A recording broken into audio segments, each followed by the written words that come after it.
I do. I do. I know very much in my own family that we play different roles.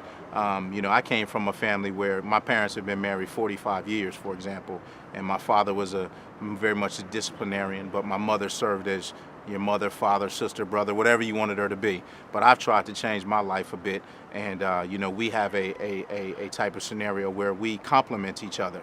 Where my strengths are, or weaknesses are, I should say, my other half supports me. So, I think it's really different for each child as well. There's no cookie cutter type of scenario that you should employ with your children on a whole. But for me, the greatest thing that I get from them when they look at me and say, "Hey, Dad, can I just come and give you a hug?" So it tells me, without them saying to me, articulating to me, that I'm doing something right. And what I call right is doing whatever it takes. Yes, of course. Mom got different role to play, father got different role to play. Then they both have combined role to play as well to look after the children. Yes. When Lucy was born and her mother was in labour, the nurse came in with a lovely dinner, and I thought, well, she's not going to want that while she's having contractions, and it was for me. It was fantastic. So I'm sitting there eating this meal, and then between contractions, oh, okay, dear, yes, right, okay, we'll sit in the car. So my experience in the hospitals was absolutely fantastic. This was at Shrewsbury Hospital.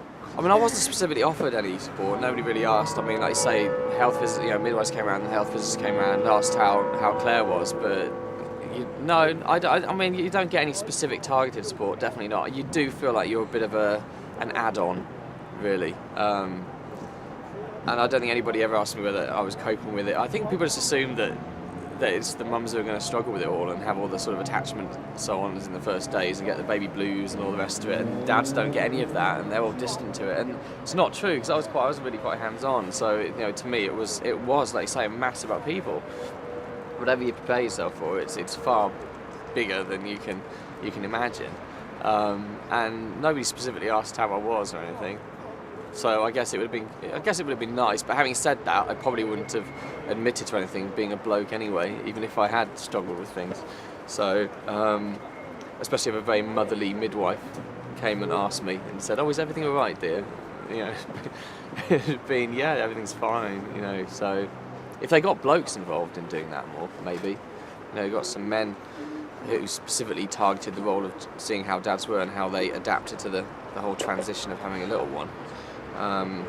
That'd be quite handy. It'd be quite nice. Be easier to open up to a bloke, I think. When my oldest lad was 6 months, I gave up work and I was at home for about 3.5 years with him. And two older daughters, and we were part of a homeschooling network across Leicestershire. So I've got, I suppose, a different experience of being a dad than a lot of dads have. For me, that's the best thing I ever did, really. It's in terms of the relationship that I was able to build with them and other dads. And as a dad, you can sort of hit a glass floor almost. So women talk about a glass ceiling, but when you're a dad in the community, actually accessing the kind of services that mothers do can be very, very difficult at times. And I was lucky because I had the homeschooling network. So they had lots of friends.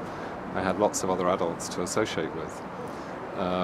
But for many dads, I think it's very difficult. You can't go to mums and toddlers so easily. It's more difficult to access. So I think encouraging dads to take more responsibility and more time with their kids, and even take time out of work, with their kids, is really important. To be fair, I don't think so, because there's been times when it's been like Father's Day and they've not bring anything home for Father's Day. As for Mother's Day, they bring something home as being a father, and I think sometimes it does hurt. And I think the children, they say, well, we ain't made nothing for the fathers, and they do for the mothers. I think schools are focused more towards mothers, quite frankly. I think that's driven by society, of course. And it again goes back to what we talked about in terms of how paternity situations are set up in companies. With my job, given what I do, and I'm in the entertainment sector, I'm a nocturnal person. So I have the opportunity to drop my children off at school each day. I can pick the kids up from school, and also that's based on the level of job that I have. I have the ability to leave and come back, but the school, I find them to be less reactive, positively reactive to me as a dad coming in asking the same questions that a mom would. And I find the people I liaise with on a daily basis are almost 100% mothers. Well, my own views on statutory paternity leave, I think that's not enough, personally. I took annual leave on top of that as well, so I had 3 weeks in total. Obviously with those proposals about possibly sharing that kind of leave, I think would be very helpful, depending on who's the main breadwinner in the house. But I think it's not enough time personally.